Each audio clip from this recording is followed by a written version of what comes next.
Y bueno, veo que son ustedes muy numerosos y que son fundamentalmente jóvenes. Esto me compromete más. Quizá esté acoplando el micrófono. No sé. ¿Me oyen ustedes bien? Sí, perfectamente.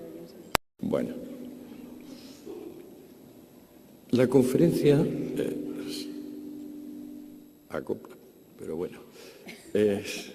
La conferencia tiene por título, que se le ha ocurrido ingeniosamente a los organizadores, llamarla Los enemigos de la realidad. A finales del año pasado publiqué el primer volumen de la obra que considero la obra de mi vida, porque es la única que, digamos, llevo trabajando 10 años en ella y a lo mejor me tomará todavía un par de ellos terminarla.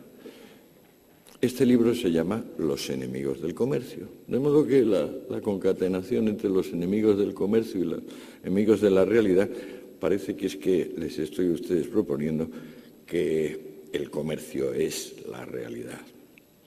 Esto sería bastante sencillo, quizás un poquito demasiado sencillo, dado que efectivamente estamos en una sociedad básicamente comercial. Mi libro, el de los enemigos del comercio, es una investigación histórica y voy a intentar resumírsela en esta, pues no sé, pues yo voy a intentar no hablar más de 40 minutos. ¿Hay coloquio luego? Sí.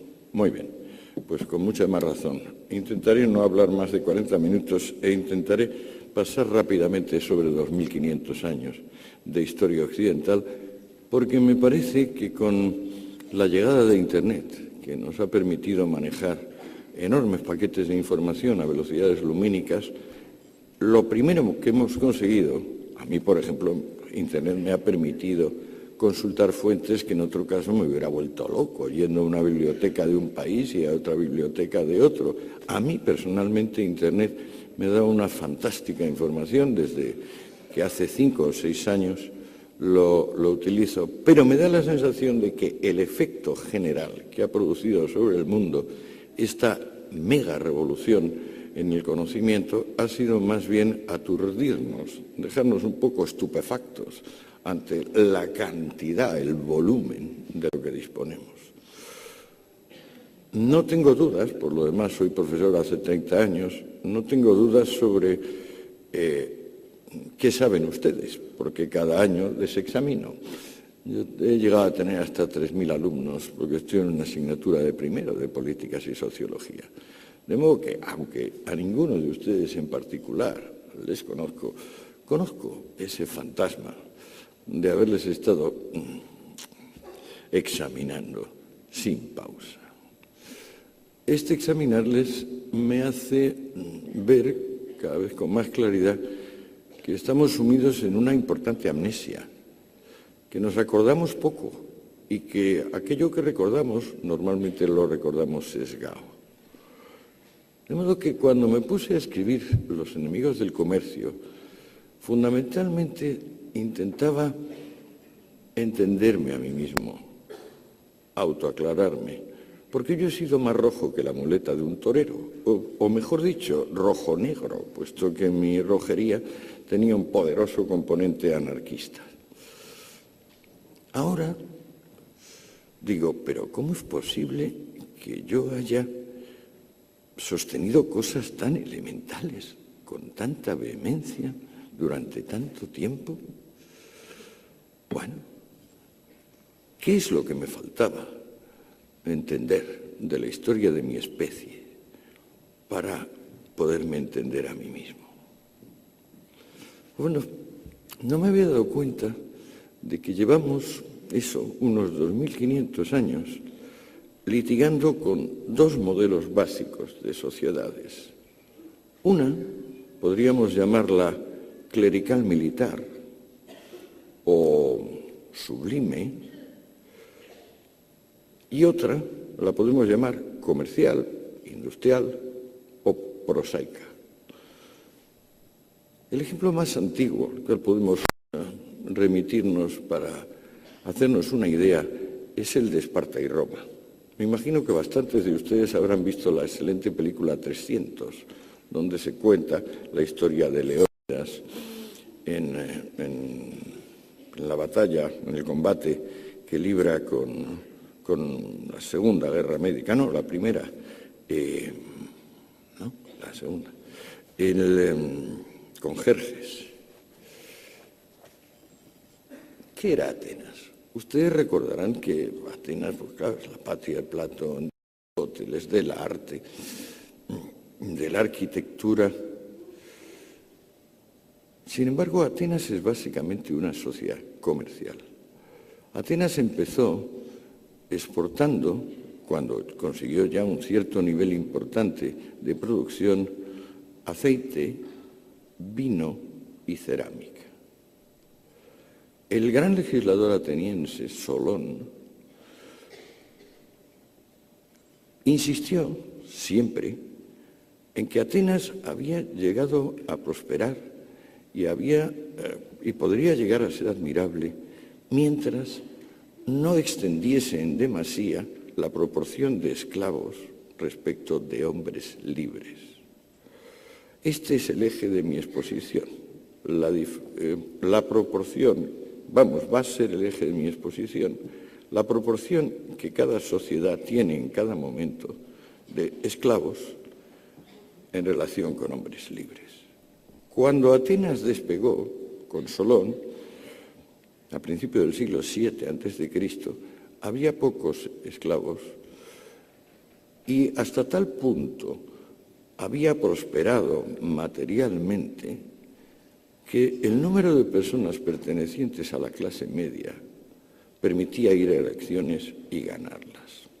Es decir, que la suma de la gente que se sentía pobre o despojada y la suma de la gente que eran los patricios, los gobernantes, era siempre inferior al sector de la sociedad que estaba dispuesto, como tal clase media, a intentar prosperar, o sea que abonaba la movilidad social.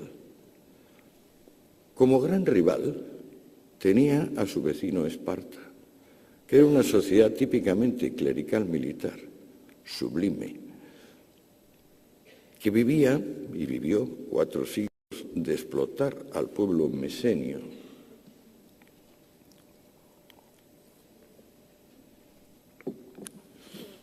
cuyo equivalente a Solón, Licurgo, había decidido disuadir a su pueblo de cualquier iniciativa comercial o industrial, prohibiendo la moneda tradicional, que por cierto fue inventada por Solón, o sea, acababa de inventarse la moneda fraccionaria, impuso una moneda de hierro, impuso que todos los hombres comiesen en sus cuarteles la misma comida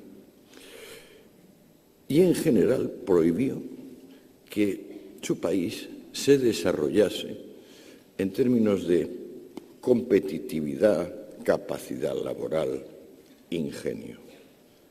Esparta desde entonces iba a ser la canonización del heroísmo, de la guerra, el verdugo de las democracias.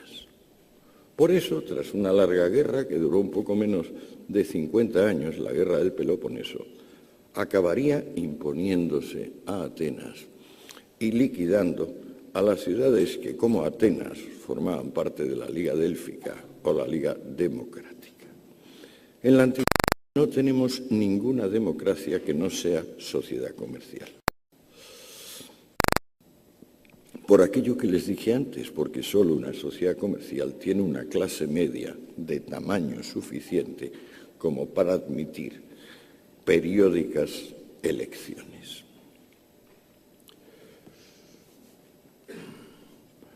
Los persas, los espartanos, que suelen aparecer como gentes de honor, por ejemplo en la película 300, la película omite el interesante detalle de que mientras Leónidas peleaba con los espartanos, el rey de Esparta, el segundo rey, porque los espartanos tenían un segundo rey, siempre tenían 2, estaba ya negociando con los persas en secreto, que luego finalmente, cuando los espartanos vencieron a los atenienses y a las polis democráticas, fue merced a los barcos y al dinero persa, y que en definitiva los nobles militares espartanos vendieron la Hélade a los persas por dinero y por la envidia que les suscitaba el encanto, la capacidad que tenían los atenienses de sacar adelante las cosas de una forma pacífica, a través de ciencia y arte, mientras que ellos solo sabían sacarlas adelante mediante violencia y abnegación. 3 siglos después, volvemos a encontrar en la antigüedad un conflicto entre sociedad comercial y sociedad clerical militar, que se libra entre Cartago y Roma. Roma es una sociedad muy parecida a la espartana, no tan brutal ni tan tosca, pero muy parecida en el sentido de que es la canonización del amo. El romano no sabe vivir sin esclavos. Y los cartagineses, aunque eran desde luego mucho más salvajes que los atenienses y que las demás ciudades democráticas griegas, eran un imperio comercial, que como los griegos creaba colonias, normalmente costeras, para comerciar con los pueblos de cada lugar. Ya los griegos sembraron un imperio comercial que iba desde el Mar Negro hasta Gibraltar. Y los cartagineses, digamos que reanudaron la gestión de ese imperio fundamentalmente pacífico, basado en el intercambio de cosas. Roma, naturalmente, igual que Esparta, tenía un único y principal mercado, el de esclavos. La compraventa de esas herramientas humanas, de esos infrahumanos, que digamos para todo, salvo para obrar sin instrucciones del amo y para detentar propiedad. Ustedes también habrán visto muchas películas sobre Roma, ¿no?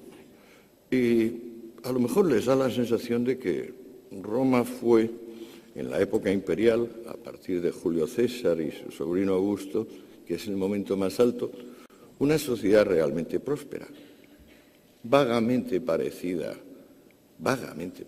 por ejemplo, a la España de hace 50 años. Ustedes se equivocan si piensan semejante cosa. Vamos a ver. No tenemos en toda la historia de la literatura latina un solo dato que nos indique cuál era el salario de ninguna profesión civil durante los aproximadamente 7 siglos, que duran desde el ascenso de Roma hasta la desintegración del imperio. El trabajo en Roma lo verifican esclavos. Y sobre el precio del esclavo, ustedes podrían preguntarse, ¿cuánto vale un esclavo? Pues no vale poco. Apoyándonos básicamente en el Corpus Juris Civilis de Justiniano, que es un texto del siglo V-VI, de la era ya cristiana, sabemos 2 o 3 cosas bien concretas y bien útiles sobre los esclavos masculinos y femeninos de la antigüedad. Primero, que el factor juventud no era el determinante. El factor principal era si sabían leer y escribir y si tenían algún tipo de oficio. Llegaba a haber una proporción de 1 a 7, es decir, el analfabeto valía 1 y 7 valía el que tuviera precisamente instrucción en usos comerciales. Por ejemplo, el que supiese llevar una contabilidad, el que supiese establecer relaciones, contar. El esclavo joven, competente y, joven y bien competente, venía a valer lo que aproximadamente valen ahora la gama alta de BMW y Mercedes. y iban reduciéndose hasta valer pues lo que un Opel Corsa o un Citroën de las marcas pequeñas. Esta mano de obra es la que mueve prácticamente a toda la antigüedad, con la excepción que les he dicho de Atenas y un poquito de Cartago, porque Cartago era también bastante esclavista. La consecuencia de que aproximadamente una persona no esclava trabajaba y 15 esclavos trabajaban, estos son los datos de Atenas después de haber perdido la guerra con Esparta, hacía que el dinero circulase mal y con unos altísimos tipos de interés. En la Roma republicana, antes de llegar César al poder, el interés del dinero era aproximadamente un 8% mensual. Si hacen ustedes la multiplicación de 8 por 12, verán que están por encima del 90%. Con esa insuficiente circulación monetaria, Roma vivió básicamente de conquistar vecinos. Y la gran tragedia que va a acabar con ese imperio es que los vecinos, llega un momento que se acaban los vecinos ricos. La única forma el único vecino invadible, por ejemplo, son los tártaros o los de Mauritania, y bueno, no sale a cuenta porque hay que mandar al ejército, que cuesta un dineral, porque el ejército romano es profesional desde tiempos de Augusto, cuesta un dineral y no sale a cuenta, no hay botín. Esa sociedad que, digamos, en tiempos de Marco Aurelio, hacia el 130 o así, ya tiene emperadores de una enorme dignidad personal, tecnócratas eminentes, justamente porque no puede ir peor, porque ya ha saqueado todo lo que tenía fuera y dentro y no sabe vivir del trabajo, no sabe inventar cosas útiles, cosas que los otros voluntariamente compren. Esa sociedad donde lo involuntario ha crecido tanto que prácticamente ya para tiempos de Marco Aurelio no solo es que la inmensa mayoría del cuerpo social son esclavos, sino que la inmensa mayoría de los libres son también esclavos, porque están obligados a prestaciones voluntarias de distinto tipo, que prácticamente les obligan a ceder su casa para que venga el ejército, ceder como alojamiento militar, ceder sus animales y sus aperos de labranza. En tiempos de Marco Aurelio, para que se hagan ustedes una idea, tanto le admira el pueblo romano al particular Marco Aurelio, que algunos patricios, sabiendo que el emperador está en una de sus visitas, porque en realidad no son visitas, el pobre hombre ya tenía una gran presión de los bárbaros, eran movimientos para ir, digamos, comprobando que las provincias no se desintegrasen. Algunos de esos aristócratas romanos se suicidan admirando a Marco Aurelio, simplemente porque saben que la visita del emperador les va a llevar a una situación de absoluta ruina.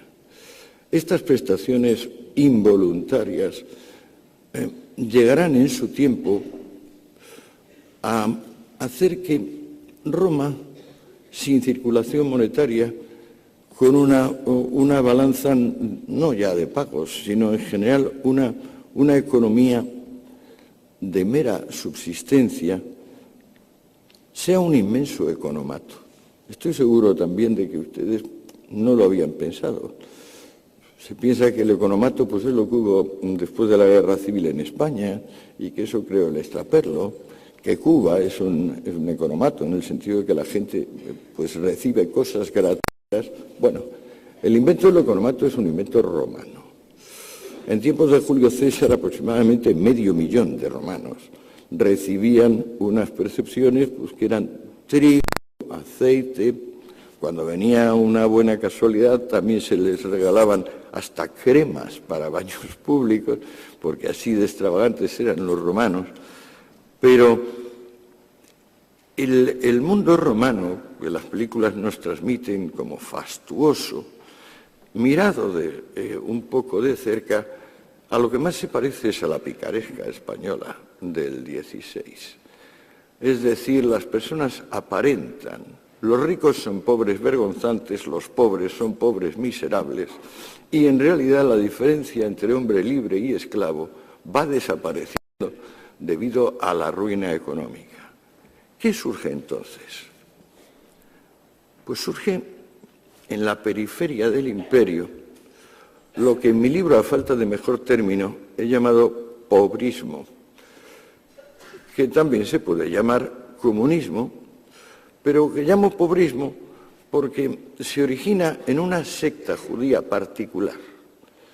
No sé si también tengo que recordarles a ustedes que el pueblo judío es un pueblo familia. A diferencia de otros pueblos que tienen una estructura política, el pueblo judío es básicamente una estructura familiar. Cuando surgen los primeros comunistas en el pueblo de Israel, la secta esenia,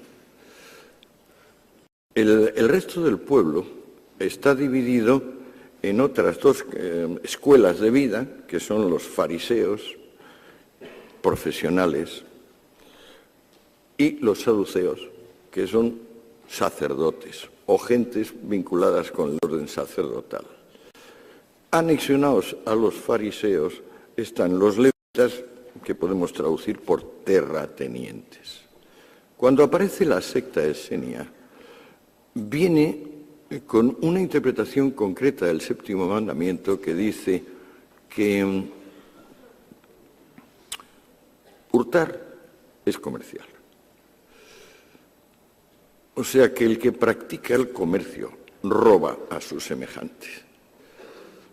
Una interpretación original y que tendrá un enorme éxito cuando los esenios se conviertan en secta ebionita, porque entonces renuncian a lo que aislaba al esenio, que es una obsesiva necesidad de pureza. Los esenios vivían ahí por Qumran, en valles desérticos, escapando como podían del contacto con cualquier otro, y tanto temor tenían a infectarse con la impureza, con la falta de virtud de los demás, que si, por ejemplo, un esenio de rango superior se le acercaba a menos de 1,5 metros, un esenio que no era tan puro, el primero debería empezar a descontaminarse con abluciones sin parar.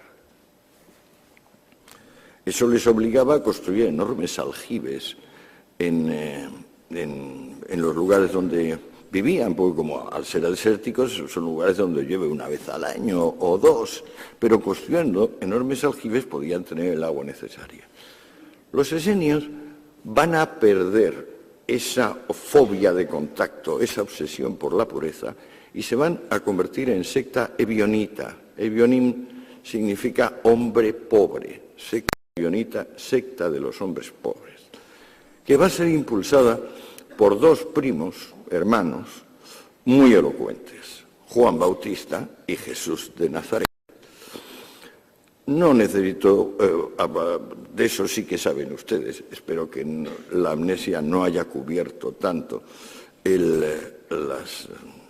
las hazañas de Juan y de Jesús, que predicaron no ya que el comercio era, sino que la propiedad privada era un robo y el comercio era. Ahí empieza, a mi juicio, el comunismo, porque se puede ver que los espartanos tenían algún tipo de comunismo militar. Incluso también había dicho que la casta gobernante no debería poseer bienes y debería tener, incluyendo las mujeres. Pero el verdadero comunismo, el que nosotros consideramos tal, el que reelabora Carlos Marx, ese es la enseñanza vertebra los evangelios.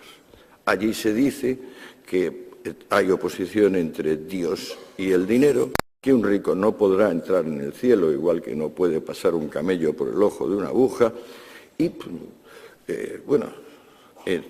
yo resumo el programa pobrista en mi libro en 15 páginas de frases del Evangelio. No puedo entrar en eso porque ya se nos echa el tiempo encima.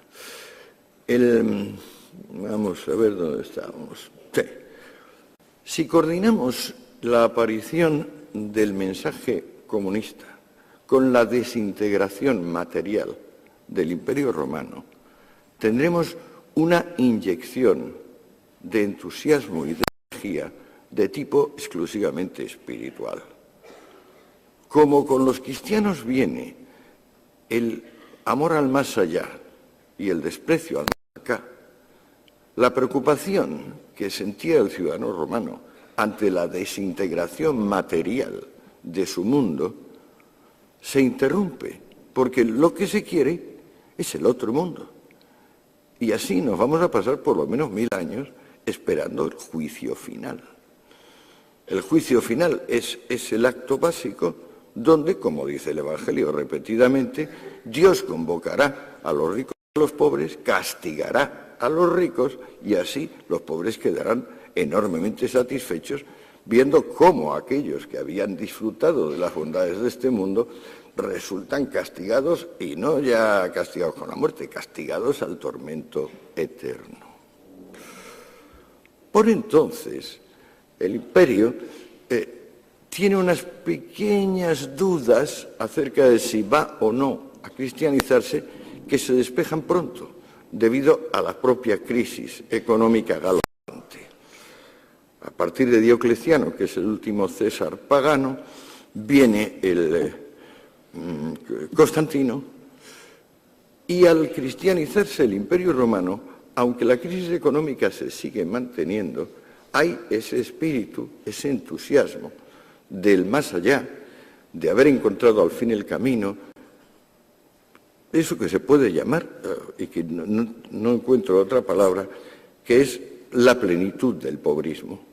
O sea, la riqueza evoca náusea y la pobreza evoca respeto. Por entonces, claro, la única cosa que quedaba por saquear a los romanos eran los templos paganos. Y al cristianizarse el imperio, pues los 40 o 45.000 templos paganos que subsistían fueron expropiados, y como tenían diversas cosas, entonces lo que hacían los césares era coger y lo que fuera de bronce fundirlo, lo que fuera de plata lo mismo, y si bueno, si había cosas de oro, mejor que mejor. Para entonces la circulación monetaria está interrumpida. La única fuente de dinero a partir de la cristianización es el turismo piadoso. O sea, son el que conecta distintas partes del imperio con Jerusalén. Ahora tenemos, por ejemplo, las excavaciones arqueológicas muestran que hubo un importante desarrollo de la zona en el sentido de regadío, embalses. Pero bueno, perderíamos quizás un poco el tiempo si entro en ese detalle. El imperio se está despoblando a toda velocidad ya desde tiempos de Julio César.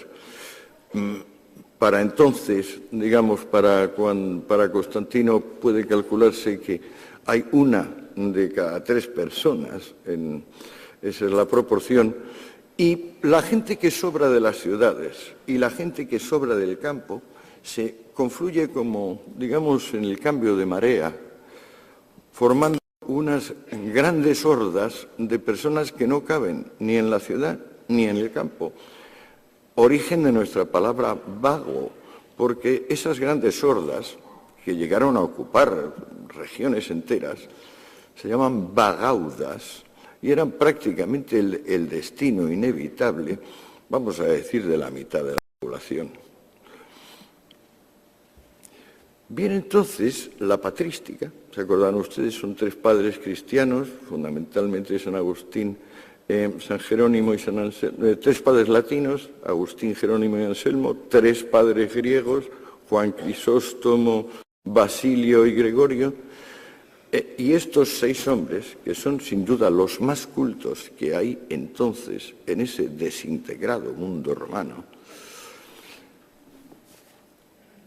racionalizan el comunismo, explican concretamente que en toda compraventa siempre va a haber un perdedor,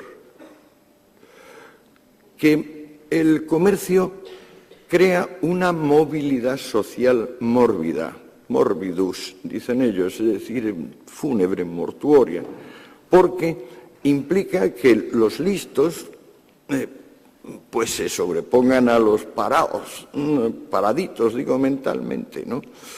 Y que esto pues va a imponer de algún tipo de meritocracia cuando lo esencial del mensaje evangélico, recuérdenlo ustedes, es el sermón de la montaña que dice: benditos sean los pobres de espíritu, porque de ellos es el reino. Ustedes dirán que pobres de espíritu a lo mejor se decía en sentido figurado. No. Estamos hablando de micros neuma, o sea, de poca alma, de personas, digamos, por debajo de la media. ¿Qué pasó en la Alta Edad Media? Las historias les cuentan cosas del rey Arturo, del Roldán, incluso podemos llegar ya en la muy avanzada Edad Media al Cid.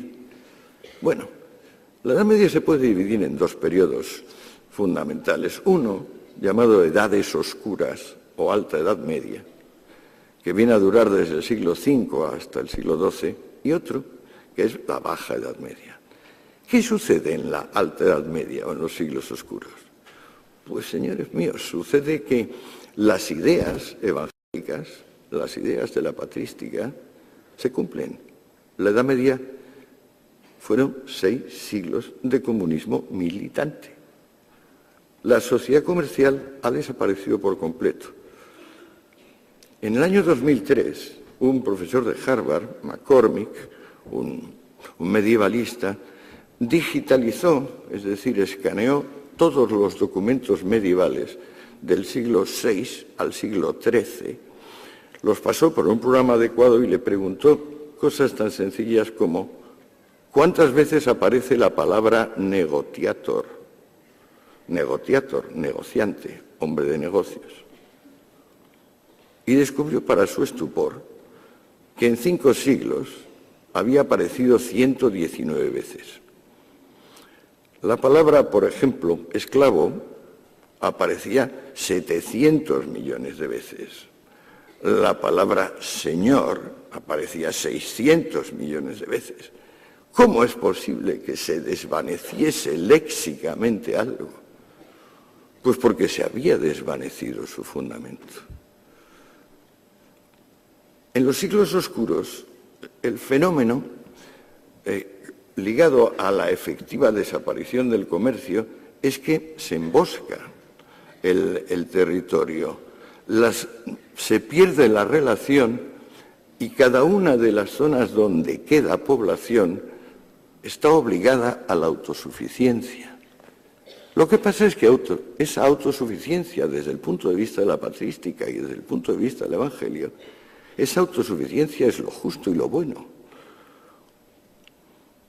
Y se manifiesta en autosuficiencia religiosa, y eso son las abadías y conventos, es decir, son las reuniones de monjas y de monjes que se aíslan del mundo en la espera del más allá, y las comunidades laicas que se llaman cortes, que también se concentran en unos pequeños lugares e intentan, pues eso, ser autosuficientes.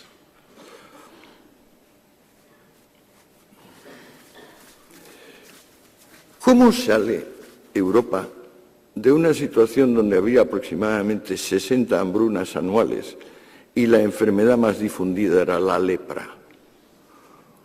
Todavía en el siglo XIII había 500 leproserías en Inglaterra. Imagínense ustedes las que podía haber en el siglo VIII. ¿Cómo sale Europa realmente de esa miseria? Pues cogiendo a la gente joven y bonita de ellos mismos y vendiéndolas a los bizantinos y a los árabes, que son los únicos que tienen una entidad como compradores. De modo que se produce una evolución del esclavo al cautivo, porque ya, naturalmente, como la única empresa mercantil que hay es la caza y captura de cautivos, pues claro, el cazador no está dispuesto a distinguir si el que va a capturar es de familia noble, medio noble, plebeya o si es un esclavo. Simplemente se va a tener a su aspecto. El origen de la economía europea es el tráfico con cautivos. La primera capitalización que se consigue tras los siglos oscuros es ese tráfico. Es un poco triste toda esta historia. Se va poniendo sombría y oscura, como su propio nombre indica. En aquel periodo, digamos, cuya figura principal es Carlomagno y su hijo, Luis el Piadoso, Ludovico Pío, las leyes consideran que la propiedad es en realidad colectiva.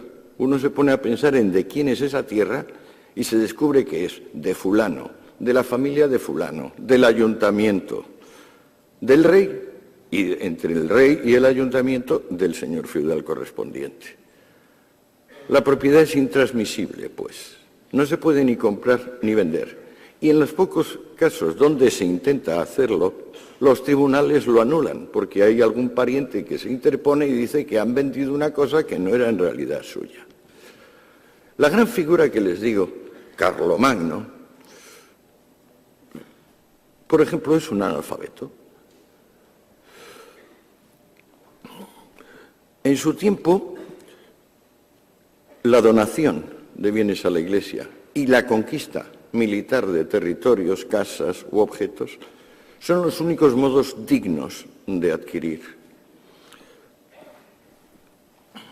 El dinero es tan escaso, el dinero verdadero, porque hay muchísima falsificación, claro, que se tesauriza, es decir, se mete en anaqueles de los castillos o se pone en custodias de las iglesias o de las catedrales y se exhibe, pues como ahora podemos exhibir una joya o un cuadro o una escultura. Tanta miseria hay en ese mundo que vive exclusivamente de vender a sus hijos e hijas a los árabes y a los bizantinos, tanta que no se puede mantener al esclavo. Al esclavo trabajaba por techo, comida y ropa. Pues bueno, ahora no hay forma de darle ni techo, ni comida, ni ropa. Reina tal miseria que hace falta seguir manteniendo a un dependiente, pero ya no se le puede pagar. Y esta evolución es la que determina al siervo. El esclavo se convierte en siervo y surge un nuevo rito que no conocían los griegos, la cultura grecorromana. En la cultura grecorromana, una persona, por el hecho de haber nacido en un territorio, era ciudadano de ese territorio. En la Alta Edad Media hace falta prestar un homenaje. Mannschaft es la palabra germánica para esto. Las personas no existen por el hecho de haber nacido. Para que puedan existir y ser reconocidas como algo distinto de una alimaña, un jabalí o una patata, es necesario que se arrodillen y le digan a otro: soy tu hombre para siempre. Si el otro lo acepta, le dirá que se levante y le dará un beso en la boca. Es curioso que en ese sentido eran bastante personalistas los medievales, sí. Pues bueno, a este horror, donde el 90% de la literatura se dedica a vidas de santos, donde los objetos venerados son reliquias de mártires, donde los dioses son los santos, es decir, se ha restaurado el politeísmo, donde la propiedad se ha coagulado y no se pueden hacer intercambios, donde hasta en las altas clases las racias de los cazadores de cautivos hacen estragos. En ese mundo aparecen dos cosas que funcionan como ganzúas para abrir la puerta que la sociedad clerical militar le había cerrado a la sociedad voluntaria. Una es una manera rápida, muy rápida, de desplazar cualquier tipo de propiedad, la letra de cambio. Probable descubrimiento de los judíos, que llevan 8, 9 o 10 siglos siendo perseguidos como los que mataron al Salvador, los que mataron a Dios. La letra de cambio. De una forma secreta, implacable e ilimitada, la propiedad se puede transmitir. Segundo invento, Ganzúa, una contabilidad realmente científica, en vez de ese cuento de dedito de que pues yo tengo tanto porque he acumulado, pero bueno, ¿cuánto va a gastar o cuánto? Esa contabilidad que llamamos científica o de partida doble, la inventa un monje, Luca Pacioli, porque entonces prácticamente las únicas personas que tenían instrucción eran los monjes. Ya les digo que el propio emperador Carlomagno era analfabeto. Al mismo tiempo que la letra de cambio y la contabilidad de partida doble, quizás un poco antes para ser exactos, unos hombres denodados se niegan a ser siervos y, tomando una conducta parecida a la de los bandoleros, forman caravanas que deben acorazar con ellos, con sus espadas y sus cotas de malla, y ayudados por soldados que prefieren eso a participar en las guerras privadas, que es lo habitual de la vida, crean las primeras relaciones terrestres de un lugar a otro. Esos caravaneros heroicos, en su tiempo, por ejemplo, Carlomagno o su hijo Luis el Piadoso les consideran personas nefastas porque son negociadores y hacen sus caravanas intentando ganar dinero. Y si uno lee las capitulares de Carlomagno, de Ludovico Pío o la de sus sucesores, veremos que justamente eso, el lucro, está prohibido. A pesar de todo, los caravaneros consiguen desbrozar una Europa que se había emboscado completamente. Y el resultado de su acción es que tienen que hacer estaciones, altos en su camino. Esos altos en su camino son los burgos. ¿Qué son los burgos? Pues bueno, las entidades de población se habían ido reduciendo a nada.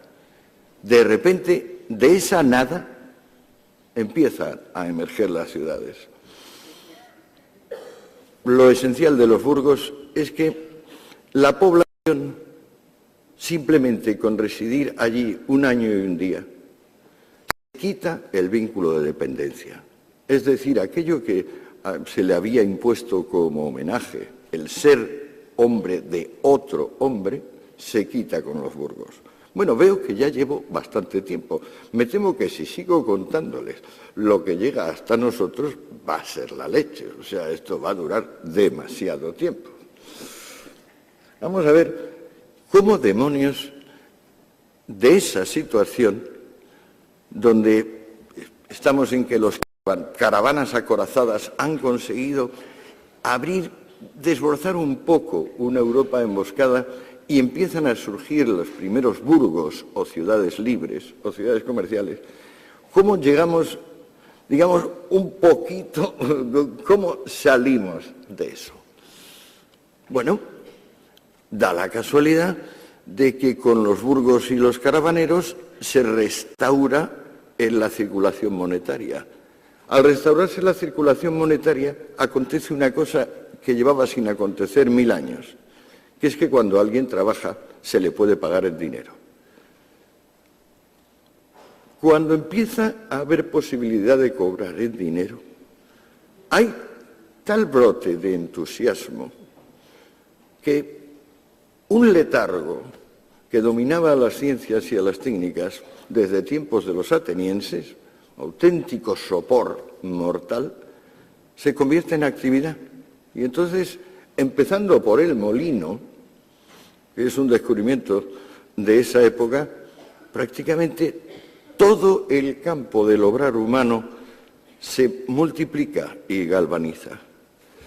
Con la circulación monetaria se restaura el ideal de sociedades autogobernadas en vez de sociedades jerárquicas en el estilo clerical militar.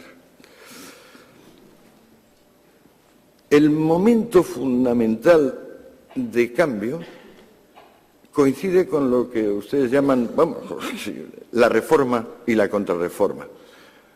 Recordamos de la reforma y la contrarreforma que estaban opuestas, es decir, la contra los luteranos.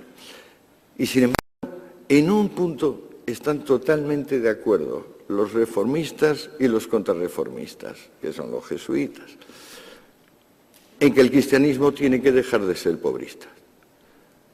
Y lo primero que leemos, si leemos, por ejemplo, a los jesuitas o a la Escuela de Salamanca, por hablar de los católicos, o si leemos a Calvino o a Lutero, lo primero que vemos es que se le dice al fiel: estás obligado a ser un profesional competente, estás obligado a ganarte la vida bien, estás obligado a ser rico, estás obligado a prosperar. El cristianismo, pues, ha renunciado a ser comunista. Pero le ha tomado ¿cuánto? Pues si Lutero y Calvino son del 16-17 y el imperio se ha cristianizado en el siglo IV, pues hagan ustedes una idea, tendrán bastante más de 1000 años. La evolución de un cristianismo ya no pobrista va hacia las democracias. Pero fíjense ustedes que cuando se consigue la democracia, hay dos modelos de democracia completamente distintos. La democracia que podemos decir prosaica, que es la que se impone en los Estados Unidos, y la que antes se ha impuesto en Inglaterra, corresponde con la democracia que yo me gustaría llamar patético-enfática o sublime, que es la que va desde Rousseau en adelante. O sea, la Revolución Francesa. Y más concretamente el periodo del terror de la Revolución Francesa. El periodo del terror se puede definir como aquel momento en que la masa en general rompe los diques que separan estamentos, clases sociales y encarna en un solo individuo que como guía o custodio de todo legisla. Esto sucedió en la Revolución Francesa con Robespierre y no ha dejado de suceder en el modelo, digamos, de democracia sublime, democracia de masas, que se puede también llamar democracia popular. Para entonces, el comercio y la industria no es ya que se han desarrollado, sino que han alcanzado el nivel de la máquina de vapor, de la mecanización en general del cultivo agrícola. Ya estamos hablando de una sociedad más o menos parecida a nosotros, donde lo que antes era fe y oficio bélico es básicamente profesión, capacidad profesional. Por profesión se entiende acto útil para un tercero.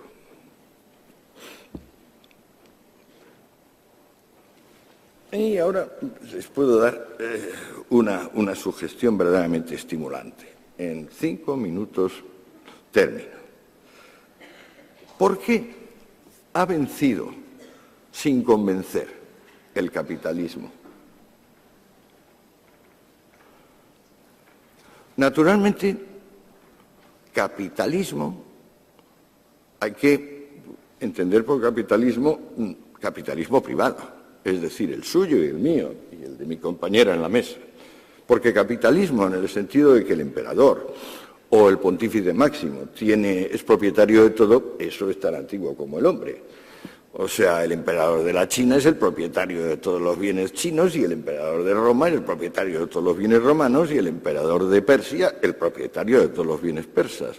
En realidad se puede decir que mientras la propiedad no se distribuye y se multiplica, no solo no hay capitalismo, sino que no hay industria en general.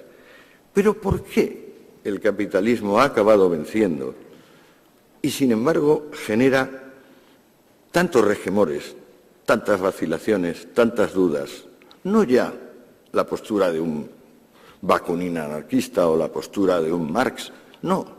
Porque a cada uno de ustedes, incluyéndome a mí, hay un punto donde reconocemos que el capitalismo nos ha hecho salir de la miseria y de la barbarie, pero a pesar de todo nos parece bárbaro y miserable. Puede tener relación con que si le quitamos a la vida su componente religioso, es decir, el que de repente alguno de ustedes o yo nos declaramos profetas y mesías y les suplicamos a los demás que nos sigan porque vamos hacia la salvación, o también pueden ustedes elegir entre hacerse jefe de mafia o jefe militar y igualmente encauzar, podemos decir que el proseísmo del comercio y de la industria pone a la gente en su lugar de una manera un tanto extraña. Digo un tanto extraña porque en vez de deberse a inspiración divina o victoria militar, es siempre una combinación de suerte, básicamente suerte, y tenacidad. El comercio, no solo el comercio, el profesionalismo en general, puede ser bien injusto. Es decir, puede haber un profesor que tenga más méritos que otro y, sin embargo, pues ocupe una posición inferior. Pero a pesar de todo, en general, existir la profesión de profesores ya indica que hay una hacienda pública lo bastante capaz como para tener enseñanza superior y que, por tanto, ya hay un entramado de relaciones comerciales e industriales que han permitido estar por encima, por ejemplo, del mundo aquel de los cautivos que les contaba. Pero, entonces, lo que molesta del capitalismo es quizás que tiene un elemento de meritocracia, por meritocracia, mérito, es decir, una sociedad donde más o menos los dos únicos factores que influyen son, uno, la suerte, dos, la tenacidad o la habilidad de cada individuo. ¿Es eso todo? Por eso nos molesta el capitalismo y nos parece de alguna manera un sistema eficaz pero bárbaro. Yo sospecho que no. Yo sospecho que lo que hace del capitalismo un sistema difícil de tragar, que tiene éxito pero que no tiene éxito, es que está basado en la destrucción, pero en una destrucción que crea. Es decir, lo que da dinero, lo que da prosperidad, lo que aprovecha en general a todos, es una destrucción creativa que, si les digo la palabra, la van a entender enseguida. Innovación. El capitalismo ha ido descubriendo nuevos métodos para hacer lo antiguo, nuevas cosas que no se habían descubierto, nuevas reuniones de individuos, nuevas asociaciones, en general, todo nuevo.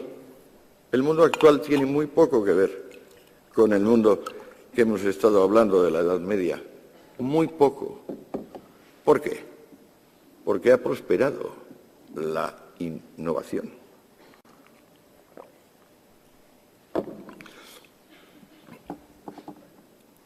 Ahora disponemos de estadísticas suficientes para promediar el aumento de la renta per cápita en los últimos 250 años. La media es el 2%. De modo que hemos subido aproximadamente un 500% en 250 años. Donde había una judía, ahora hay 500. Donde había un zapato, ahora hay 500. Aproximadamente. Y sin embargo, fíjense ustedes que en nuestros corazones todavía se dice que las desigualdades crecen. La maquinaria de producción masiva en la que consiste la industria capitalista es fundamentalmente masiva. Y quien realmente se ha ido de la película son los pontífices, los señores feudales, los autócratas.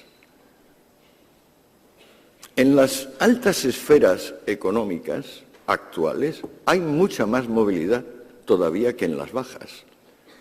salvo un par de dinastías industriales que se han conseguido conservar 100 años, no hay nadie que se mantenga en la cumbre. El sistema capitalista está basado en una destrucción creativa, una innovación que afecta principalmente a las personas y que beneficia fundamentalmente a las masas. No queremos ver esto.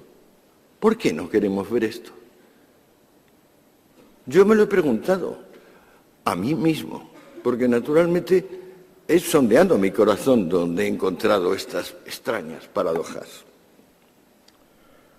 Pues bueno, a mí me parece que tenemos una nostalgia del amo y del siervo, y que con el capitalismo privado se han acabado los amos y los siervos. El siervo, según el cristiano, según San Pablo, está más cerca del cielo que el amo. El amo, bueno, el mero hecho de ser amo significa que es superior. Tenemos motivos para querer la tranquila vida del siervo y más motivos aún para querer la superior vida del amo.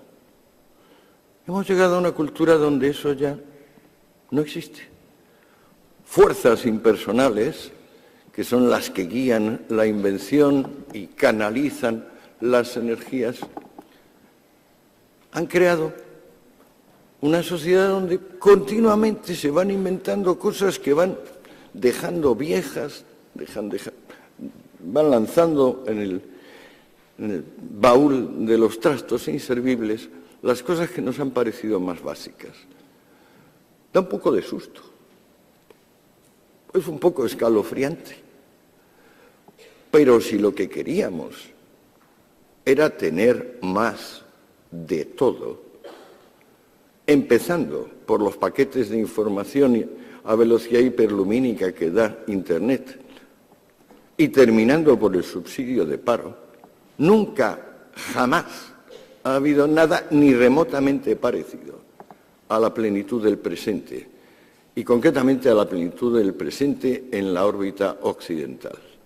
El fenómeno de la globalización lo ha expandido todavía mucho más, porque claro, si antes las locomotoras habían sido Alemania o Japón, la locomotora de los últimos 20 años ha sido China e India.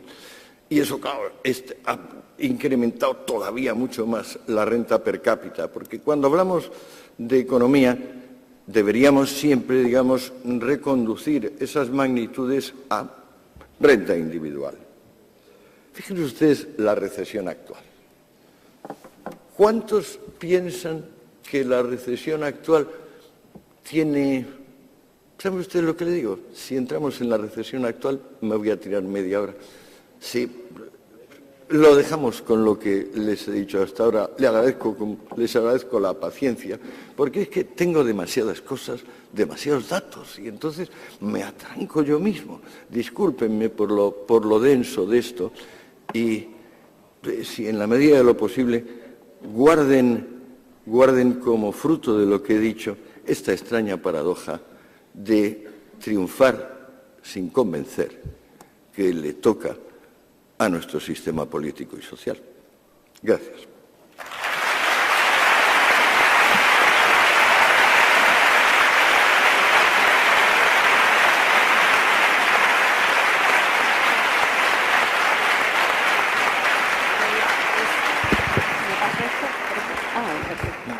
Ahora ya sí que lo hemos conseguido. Bueno, pues se abre el debate.